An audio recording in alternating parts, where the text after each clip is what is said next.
Ok, bonjour la famille, bonjour les amis, c'est Katia Toulou.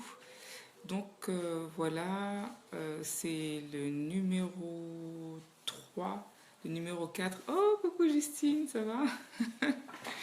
De la série Who am I, Why am I here? Qui suis-je? Pourquoi suis-je sur la Terre? Donc l'adaptation française de Calling and Purpose Series de Pasteur Sanda Adelaja. Aujourd'hui, on voit un autre sujet, celui que j'ai pu voir. Hi Greg, celui que dont j'ai parlé très succinctement la semaine dernière. Le titre, c'est Votre appel se trouve à l'intersection entre l'amour et la haine. Donc, c'est-à-dire, en gros, je l'avais résumé très rapidement la dernière fois, tout ce qui provoque chez vous de l'amour et de la haine, c'est là que se trouve votre appel. C'est là qu'il est caché, en gros, hein. Donc, une petite page de promo avant de lancer le sujet. Donc, comme vous le savez, je suis en train de préparer un blog qui va s'appeler Hi. Hey Nina. Qui va s'appeler History Makers France, qui est donc pour la communauté française de la famille TSC Family, la famille du docteur Sunday Adelaja. C'est vrai que moi je l'appelle souvent docteur Sunday ou pasteur Sunday, c'est un peu comme ça que les gens l'appellent. C'est donc celui qui est à l'origine de cette série que je suis en train d'adapter. Il a la plus grande église d'Europe, c'est quelqu'un qui a transformé beaucoup de vies. Cette série, en l'écoutant, très rapidement, vous saurez, si vous vous posiez la question, très rapidement, vous saurez pourquoi vous avez été créé, quel est votre but sur la terre. Et vous n'aurez pas besoin de faire de longues heures de prière, de passer du temps à jeûner, etc. Non, non. En écoutant cette série pour le public francophone hein, qui comprend pas l'anglais ou qui comprend pas bien l'anglais. Bonjour Marthe. Euh, cette série très simplement va vous donner les clés pour connaître votre identité, ce pourquoi vous avez été créé et créer un impact sur la terre. Donc en fait ce blog il est créé pour voilà, autour de cette famille un petit peu amener les choses pour le public francophone. Il y aura euh, des, des extraits de son livre qui sont traduits en français. Il y aura donc les notes de mes vidéos pour ceux qui veulent approfondir un petit peu. Il y aura des témoignages de personnes francophones qui ont été transformées et voilà, qu'est-ce qu'elles font maintenant. Toutes ces choses permettront en fait à nous, la communauté francophone, de porter une voix plus forte, d'encourager aussi les personnes qui ont envie de voir leur vie changer de façon pratique et radicale. Donc, et de faire un vrai impact sur la terre, dans leur communauté, dans leur pays, dans leur département, etc. Où qu'on soit, on est capable de le faire. Dieu a mis ces choses-là en nous. Et au travers des enseignements du docteur Sunday, on peut y arriver facilement. En tout cas, avoir le projet, avoir l'idée et commencer à avancer. Donc aujourd'hui, on va parler sur l'amour et la haine. Donc c'est difficile en fait d'imaginer, de concevoir que si on a de la haine pour quelque chose, ça peut être aussi un indicateur ou un pointeur de ce que Dieu nous appelle à faire, mais en réalité, c'est le cas. Donc comme toujours, je vais lire un petit peu mes notes. Alors, on a appris les dernières fois que voilà, l'appel, ça se trouve en nous, pas besoin de chercher midi à 14 heures. Il y a quelques questions pratiques qu'il faut se poser. Je vous invite à regarder les vidéos précédentes si vous voulez avoir un petit peu plus de détails. Et aujourd'hui, on va comprendre que, évidemment, on a tous été créés de façon différente, hein, on est tous uniques, pour répondre à certaines choses qui sont vraiment bien précises. Vous avez des goûts différents, vous avez des passions différentes, il y a des choses peut-être qui vous répulsent ou qui vous répugnent ou pour lesquelles vous avez de la colère, de la fureur, de la haine, qui vont être différentes de celles du voisin. Et c'est ce qui va faire votre spécificité. C'est ce qui va faire aussi que vous êtes unique, que ces choses vous touchent vous particulièrement et que vous êtes la réponse à ce problème, à cette chose que vous n'aimez pas, à cette chose que vous détestez, à cette chose que vous haïssez. Alors, comment faire pour pouvoir comprendre qu'est-ce que j'aime, qu'est-ce que je hais et où se trouve votre appel? Il y a des petites questions qu'il vous faut vous poser, dans lesquelles on va aller tout de suite. Ok. Donc, par exemple, demandez-vous qu'est-ce qui me gêne en fait dans la société, qu'est-ce qui me gêne dans mon entourage, qu'est-ce que j'aime passionnément. Par exemple, ça peut être l'amour du pays. Vous êtes un patriote, vous aimez votre pays, vous êtes le plus grand défenseur de votre pays, il ne faut pas parler mal de votre pays, vous êtes le plus grand patriote. Mais en même temps, par exemple, vous détestez ce qui s'y passe et vous êtes prêt même des fois à quitter le pays, vous avez peut-être fait des projets, ou vous l'avez peut-être fait. En effet, peut-être que vous avez décidé de quitter votre pays parce que vous en avez marre de l'injustice, vous en avez marre du système politique qui est corrompu, ou vous en avez marre peut-être de voir des choses qui sont horribles qui se passent et puis personne ne réagit, de la léthargie collective et globale. Là, c'est un indicateur, c'est un pointeur sûr, et sachez que vous êtes fait pour répondre, pour adresser ce problème-là. Souvent, les gens, ils vont voir un petit peu ce qui se passe en politique, ils vont voir peut-être ce qui va se passer dans le domaine économique, dans le domaine de la santé, ils vont être révoltés, mais ils ne se disent pas l'étape d'après, qu'est-ce qu'il faut que je fasse pour changer ça, ou je suis capable de changer ça. Souvent, les gens, ce qu'ils vont faire, c'est être frustrés, et puis s'ils sentent que la colère va trop monter en eux, ils vont peut-être vouloir s'enfuir. Ils ne vont pas comprendre que ça, c'est une manière dont Dieu est en train de leur parler, dont Dieu est en train de dire, attention, il faut que tu adresses ce problème-là. D'accord? Si ce n'est pas le pays, ça peut être par exemple la famille. Peut-être que vous aimez les valeurs familiales, que vous aimez la cellule familiale telle que Dieu l'a conçue, le papa, la maman, les enfants, l'amour, le partage, le respect, etc. Et en même temps, vous détestez ce qui se passe dans le monde aujourd'hui. Les familles sont disloquées, les familles sont démembrées, chacun est dans son coin, le taux de divorce ne cesse d'augmenter, les enfants qui manquent de respect, ou bien les parents qui sont abusifs. Peut-être que ces choses-là vous frustrent, vous rendent malheureux, et peut-être que ces choses-là... je sais que moi, par rapport à la famille, j'étais très très blessée, par exemple, et à un point où je disais, mais je ne ferai pas d'enfant, j'aurai pas d'enfant. Bon, Dieu m'a guéri, Dieu m'a délivré de cela. Mais voilà, il y a peut-être des personnes, en fait, c'est leur fardeau, c'est leur combat. Et rester la tête baissée face à ça, c'est pas la bonne solution. Ce qu'il faut, c'est se dire, ah, mais si ça me dérange tellement, peut-être qu'il y a quelque chose que je dois faire, que je peux faire par rapport à cela. Vous voyez, en fait, l'intersection, elle est rejointe quand on a de l'amour et en même temps du dégoût, de la haine, de la colère contre une situation. Il faut absolument trouver, voilà, ce qui dans votre vie fait ces deux choses-là se rejoindre.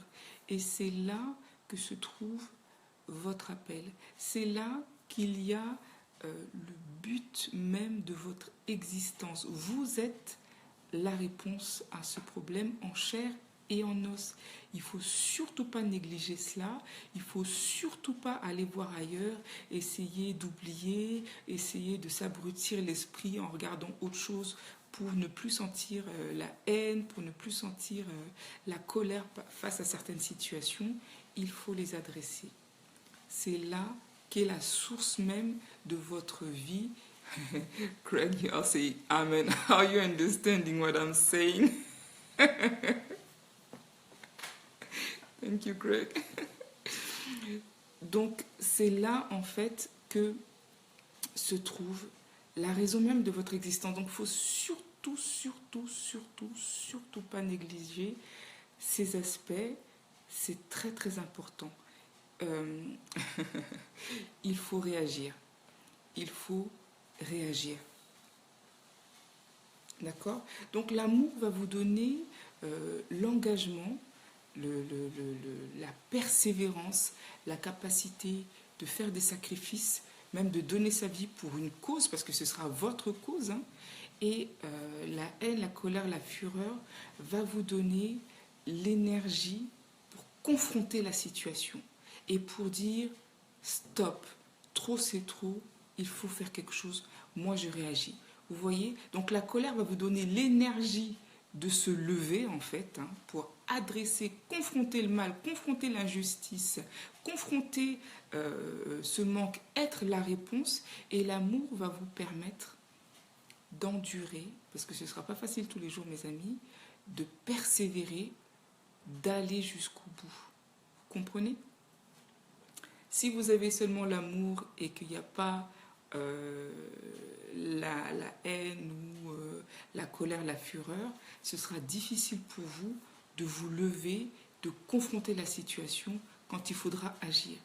De l'autre côté, si vous n'avez pas l'amour, vous pouvez arrêter la bataille et vous dire c'est bon, j'ai donné, j'en ai marre, quelqu'un d'autre va s'en charger, ils sont trop nuls, etc. Vous comprenez? Donc il faut avoir absolument les deux qui se rejoignent. Le pasteur Sunday a parlé aussi de l'exemple d'une femme qui est très célèbre dans son église. Hein, c'est une de celles avec lesquelles il a commencé, qui s'appelle Natacha, enfin, qui était surnommée Natacha alcoolique. C'est une femme donc il a sauvée de l'alcoolisme entre guillemets. Hein. Il l'a rencontrée lors d'une croisade. Elle a donné sa vie à Jésus. Salut Guy. Elle a été délivrée de l'alcool et un peu plus tard, il a eu l'occasion en fait de bonjour Stella. Il a eu l'occasion de pouvoir s'adresser au public des alcooliques. Et il a demandé à Natacha si elle voulait s'investir. Elle a dit d'accord, je vais quitter mon travail, je vais jeûner, je vais tout sacrifier. C'est pas pour rien que Dieu m'a fait passer par là. Dieu lui a fait goûter à la misère de l'alcoolisme, au point on l'a appelée Natacha alcoolique, je ne sais pas si vous vous rendez compte. Et elle a dit, je vais donner ma vie pour ça. Et aujourd'hui, elle a contribué en fait massivement au succès du pasteur Sunday parce qu'en réalité, tous les centres de réhabilitation, tous les alcooliques qui viennent depuis des dizaines d'années pour être délivrés et qui sont radicalement délivrés, sauvés, leur vie est transformée. Après, ils ont un témoignage magnifique, ils bouleversent la nation, ils bouleversent leur environnement. Voilà, elle a livré sa vie pour cela et sa haine profonde pour l'alcoolisme, les dégâts que ça fait dans la vie de quelqu'un, l'a poussé à s'engager. Et l'amour pour ces personnes qui sont victimes de cela, qui n'arrivent pas à s'en sortir, lui a permis de faire des sacrifices énormes, de donner sa vie littéralement pour changer la vie des autres. Donc en fait, c'est pas une mince affaire, c'est pas quelque chose à prendre à la légère, c'est pas oh j'aime bien, je vais me lancer dans cette cause-là parce que j'aime bien. Non, il faut qu'il y ait les deux qui soient réunis. C'est ce qui va vous permettre d'être efficace, d'aller jusqu'au bout, de sacrifier tout, parce que peut-être que parfois ce sera nécessaire, et certainement à un moment donné, à un point donné dans votre vie, ce sera nécessaire, vous aurez l'impression de tout donner, peut-être qu'il n'y aura pas de résultat tout de suite. C'est là que l'amour va vous donner le carburant pour continuer jusqu'à l'accomplissement de votre mission. Vous serez prêt à confronter le mal, vous n'aurez pas peur de la mort physique ou même, on va dire, économique ou tout ce qui s'ensuit. vous n'aurez pas peur de la honte, vous allez traverser des moments difficiles, l'amour vous permettra de le faire. L'amour vous donnera le carburant pour le faire. L'amour vous permettra de faire tous les sacrifices, les jeûnes, les privations, le manque, peut-être la honte, parce que pendant une période, il n'y aura pas de résultat. Et la colère vous permettra de vous lever, de taper du poing sur la table et de dire stop, trop c'est trop. La dernière fois, je vous ai parlé, par exemple, ma passion, mon combat pour, pour les femmes. Dans les quartiers difficiles, c'est une population que Dieu a mis sur mon cœur. Quand je suis à ma fenêtre, quand j'étais enceinte par exemple, que j'étais à ma fenêtre, que je voyais ces femmes, ça me travaillait tellement, c'était un point incroyable. Je n'avais pas encore bien compris, heureusement la série sur l'appel qui suis-je et pourquoi suis-je sur la terre est venue justement en ce moment-là où ces choses-là me traumatisaient presque. Hein. J'étais avec mon gros ventre là à la fenêtre en me disant mais qu'est-ce qu'il faut faire, qu'est-ce qu'il faut faire. J'ai été faire des recherches, je me suis rendu compte que dans mon quartier, une femme sur deux ne travaille pas. Donc je ne sais pas si vous imaginez une femme sur deux dans un quartier qui compte environ 5000 habitants, on l'estime à 5000 habitants. Une femme sur deux ne travaille pas et la plupart elles ont des enfants. Une grande partie, la majorité de ces femmes sont dans des familles monoparentales. Donc je ne sais pas si vous imaginez le niveau de vie, le stress, la pression. Bonjour Jean-Baptiste. Le niveau émotionnel, l'anxiété de ces femmes, sans compter la gestion des enfants. Donc là, ça peut être la catastrophe, carrément, émotionnellement parlant, je veux dire. Donc ça, pour moi, je l'ai pris comme mon fardeau, mon combat. D'accord. Et je ne suis pas à l'aise, je ne suis pas bien, tant que la situation ne change pas pour ces femmes. Je suis prête à faire tous les efforts qu'il faut pour voir cette situation changer. Et par la grâce de Dieu, grâce aux enseignements de Pasteur Sunday, les choses sont en train de changer progressivement dans mon quartier et j'espère un peu plus loin. Donc vous voyez, la haine face à l'injustice qu'elles éprouvent, face au manque, face aux difficultés, me pousse à l'engagement. Et l'amour me pousse à persévérer quand c'est pas facile, quand moi aussi je dois traverser des situations très difficiles, parce que Dieu nous fait goûter un petit peu à la misère des autres pour pouvoir être capable de bien l'adresser, de bien comprendre. Donc voilà, c'est un goût amer, mais quand on traverse là, après, quand on comprend, on est content, on dit merci Seigneur. Donc les deux sont absolument importants. Dans la Bible, on voit bien Moïse, qui était donc celui qui a délivré le peuple d'Israël, et on voit qu'il avait l'amour pour son pays. Il aimait passionnément son peuple, celui duquel il était issu, Israël, les enfants d'Israël, et il détestait, il a eu de la haine, de la fureur contre la manière dont ils étaient traités et la manière dont ils se traitaient entre eux. C'est pour ça qu'il a tué l'Égyptien, parce qu'il vraiment, il n'a pas supporté la manière dont il frappait, dont l'Égyptien, le soldat, le garde, frappait son frère israélien. Et après, il les a vus se battre entre eux, et encore il a dû réagir parce qu'il ne supporte pas. Vous comprenez? Donc son appel, c'était ça. Délivrer parce qu'il y avait l'amour en même temps, il y avait la haine en même temps. Le pasteur Sunday, lui, j'ai une petite notice qui se met sur mon, sur mon appareil. Le pasteur Sunday, lui, il a eu... il déteste l'ignorance. Il est l'ignorance. Il est ce que Satan fait aux gens pour les maintenir dans les ténèbres, dans l'ignorance, pour détruire leur vie, etc. Donc, c'est ça son combat. Et il donne sa vie pour cela. Ok? On voit Esther dans la Bible aussi qui a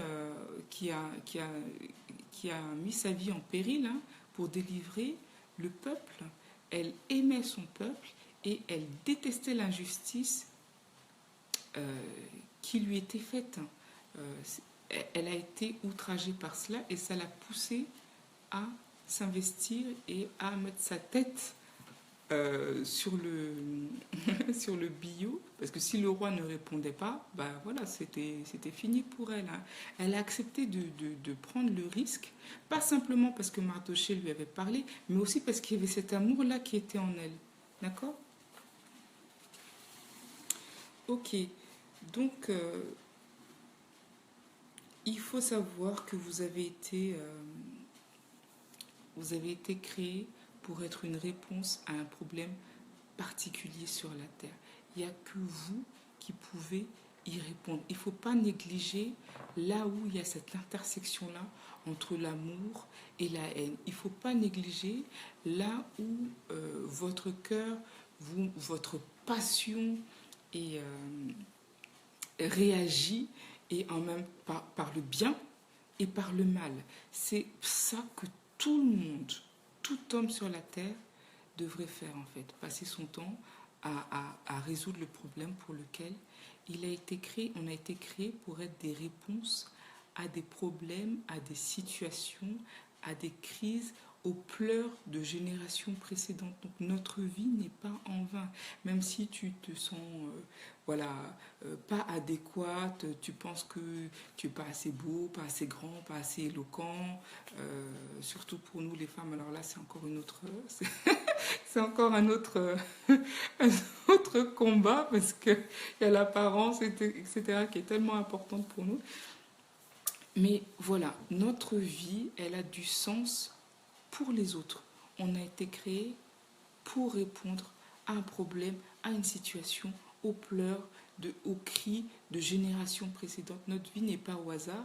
Notre vie n'est pas du tout à prendre à la légère. Regardez en vous où il y a cette passion, où il y a cet amour, où il y a cette haine, cette fureur qui est... Justine, tu rigoles. Cette passion, cette haine, cette fureur, cette colère qui vous anime en même temps. C'est cette intersection-là qui est importante et qui donne du sens à votre vie. Il ne faut pas négliger ça, c'est super important. Et je crois que quand on l'a trouvé, tout devient plus facile dans la vie. Chaque chose prend sa place en fait. La priorité, c'est ça qu'on va adresser. Et après, tout le reste vient se caler en dessous. Vous comprenez? Souvent dans la vie, on peut être débordé parce qu'il y a tellement de choses à faire.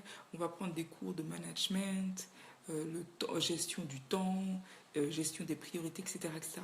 Si on sait ce pourquoi on a été créé sur la Terre, la réponse qu'on ait physiquement à un problème donné, vous allez voir que votre gestion du temps, votre organisation va rentrer dans l'ordre. Vous allez gérer le plus important en premier. Et après, il faudra gérer le reste avec sagesse, bien évidemment.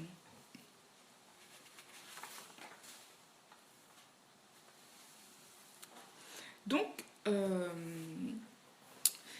si vous voyez que vous êtes en colère contre une situation donnée et que autour de vous personne ne réagit, les gens semblent être indifférents à cela, il ne faut pas vous décourager pour autant et surtout, il ne faut pas se taire. Surtout, il ne faut pas se taire, il ne faut pas se dire bon, de toute façon, moi je ne peux pas régler ce problème-là, je suis qu'une seule personne, personne ne me soutient, etc. Non, ça, c'est l'indicateur de ce pourquoi vous êtes sur la terre. Et il ne faut pas avoir peur et s'enfuir. Il faut comprendre que Dieu est en train de vous pointer ce qui ne va pas et ce que vous devez faire vous-même. Il ne faut pas s'enfuir, il faut confronter la situation, il faut confronter le problème. Donc on va voir l'exemple de Paul aussi qui était un passionné comme on le sait. Paul était un passionné au niveau des études, passionné d'apprendre, passionné de connaître et aussi passionné de la vérité. C'est ce combat pour la vérité qui lui a permis d'endurer tout ce qu'il a enduré et qui lui a permis aussi de nous éclairer autant avec 2 tiers du Nouveau Testament. C'est cet amour et cette haine, cette passion pour Dieu, cette haine contre le manque de vérité, le manque de lumière, etc., qui a permis à Paul, en fait, de subir tout ce qu'il a subi. Lorsqu'on lit un petit peu ce qu'il est en train de nous raconter, les choses par lesquelles il passe et desquelles il se réjouit, waouh, c'est carrément du costaud. Hein. Donc il faut avoir de l'amour, un amour fort pour supporter. Et c'est la colère. La colère n'est pas toujours une mauvaise chose qui va nous aider à confronter, à nous tenir fermes, à dire stop. Trop, c'est trop. Là, c'est pas la vérité. Ça, c'est pas comme ça que ça devrait se passer. Ok?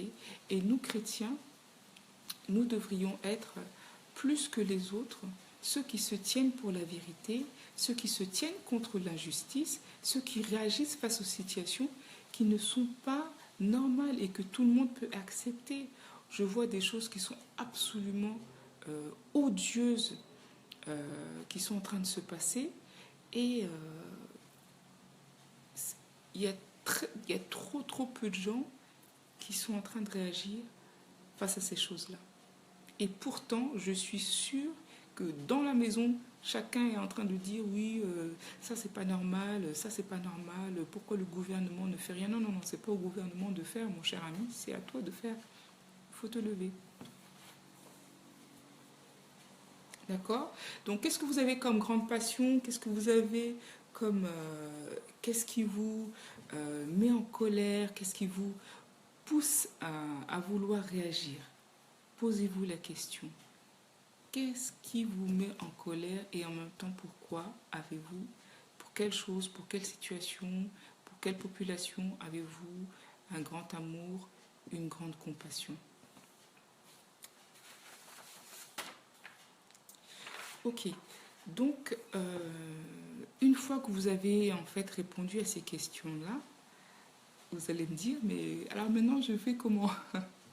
Qu'est-ce que je fais? Donc en fait, il y a un petit processus qu'il faut suivre.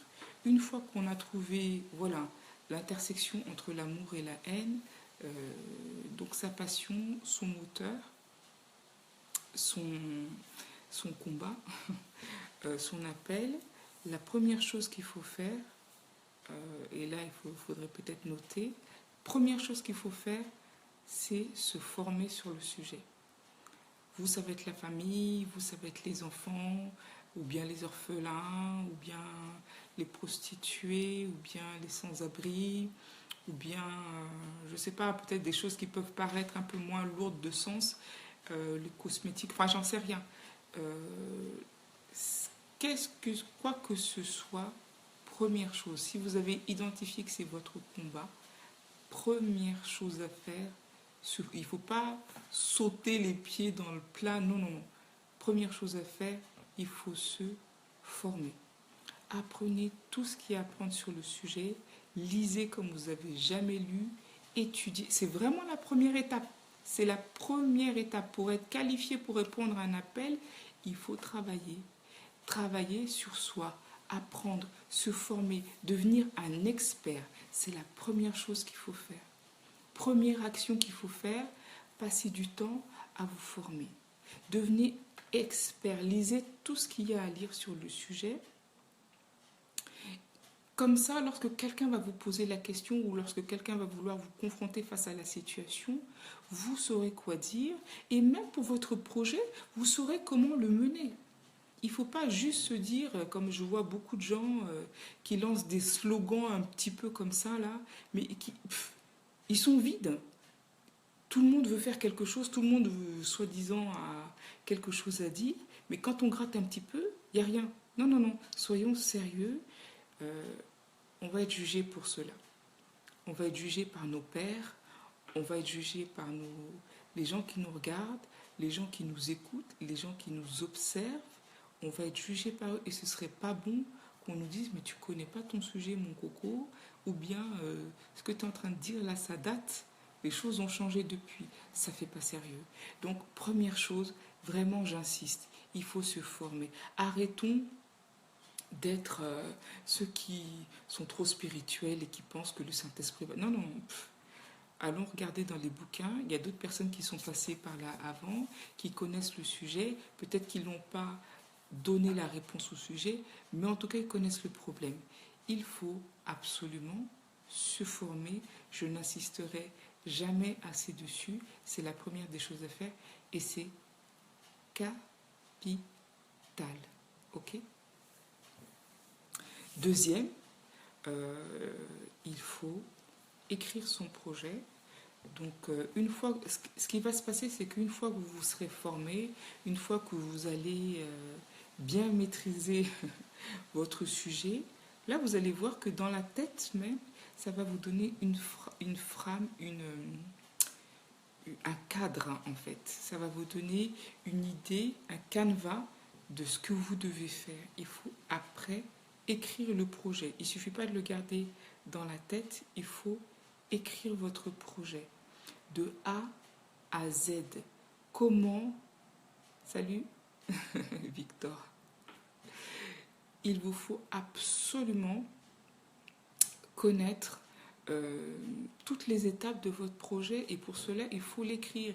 Et pour pouvoir en parler, pour pouvoir le présenter, il faut que vous ayez quelque chose, un support. Donc il faut écrire votre projet avec, bien sûr, dedans, la réponse très détaillée de la manière dont vous allez adresser le problème et de la manière unique dont vous êtes qualifié pour adresser le problème. Ces choses-là, il faut les mettre dans votre projet écrit et détaillé. C'est une étape aussi qui est importante. Et puis d'ailleurs, c'est une étape que tout le monde connaît. On appelle ça le business plan pour ceux qui veulent créer une entreprise, etc.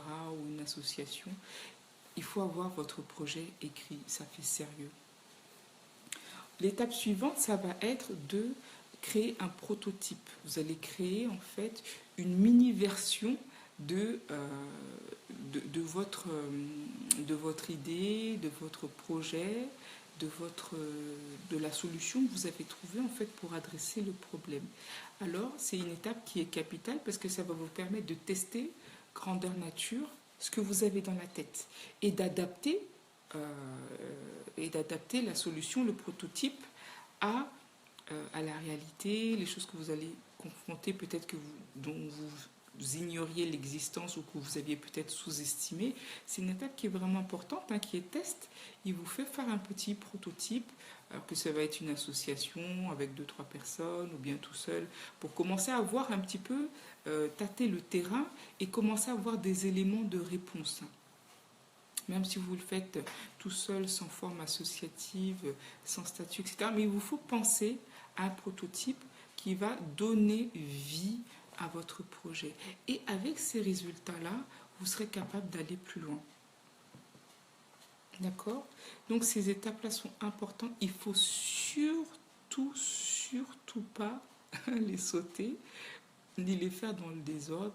On va vous dire que vous êtes un rigolo, vous n'avez pas envie d'être traité de rigolo. Si c'est quelque chose que Dieu vous a appelé à faire, vous avez envie d'être pris au sérieux, n'est-ce pas ?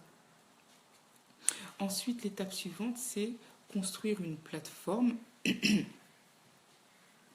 Donc, sur cette plateforme va vous permettre de promouvoir votre projet, de trouver des personnes qui ont le même état d'esprit que vous, qui ont la même passion que vous, qui sont prêts à travailler dans votre équipe, qui sont prêts à vous rejoindre, qui sont prêts à aller plus loin avec vous. Ça va vous permettre de trouver des partenaires qui vont être capables d'apporter leur expertise, d'apporter leurs finances, d'apporter des moyens peut-être matériels, d'apporter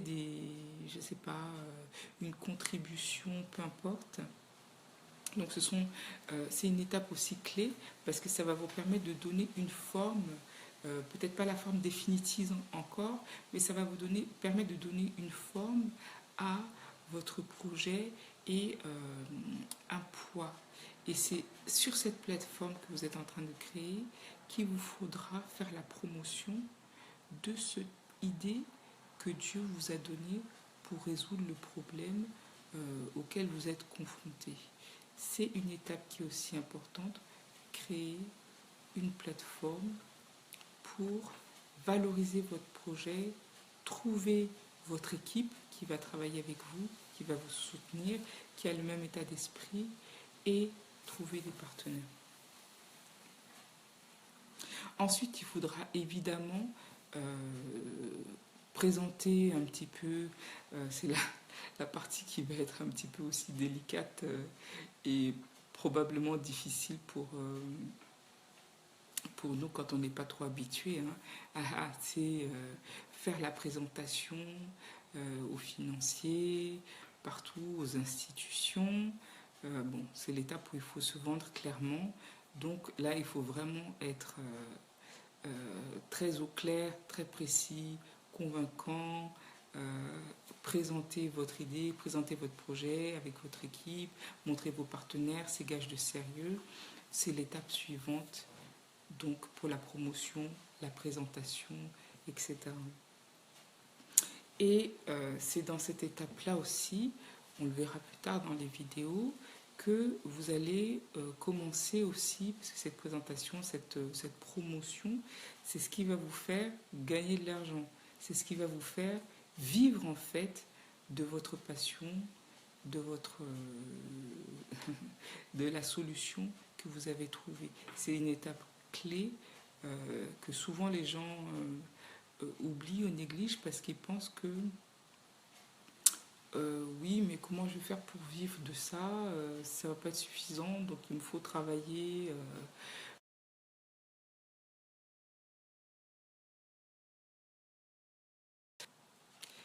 Oui, il y a une petite interruption. Donc là, je suis en train de terminer. C'était la dernière étape. C'est cette étape-là, en fait, qui vous permettra d'en vivre. Et je terminerai par dire que tout homme sur la Terre devrait passer sa vie à faire cela. En réalité, c'est ce pour quoi on a été créé. Et malheureusement, trop malheureusement, très malheureusement plutôt, on passe tellement de temps à faire autre chose. Que ce soit de la distraction, que ce soit le travail, parce qu'on est confronté aux factures, parce qu'on a une famille, parce que c'est comme ça qu'on nous a appris, peu importe les raisons, on passe trop de temps à faire autre chose. Donc j'espère vraiment que cette vidéo va trouver un écho chez vous, que vous la trouverez intéressante et que vous mettrez vraiment à chercher votre passion, cette intersection entre l'amour et la haine, et que vous foncerez. Ok. Donc merci de m'avoir suivi, merci Justine. Je regarde les commentaires pour voir si j'ai... Justine dit bonjour Paris, bonjour l'Allemagne, Justine. Alors, ok, donc oui Justine, nous sommes sur Terre pour être la solution au problème de quelqu'un, au problème d'une personne, d'une catégorie de personnes, au problème d'un pays. On est effectivement la solution au problème.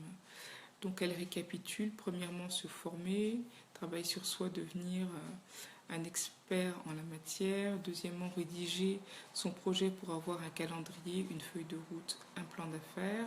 Voilà.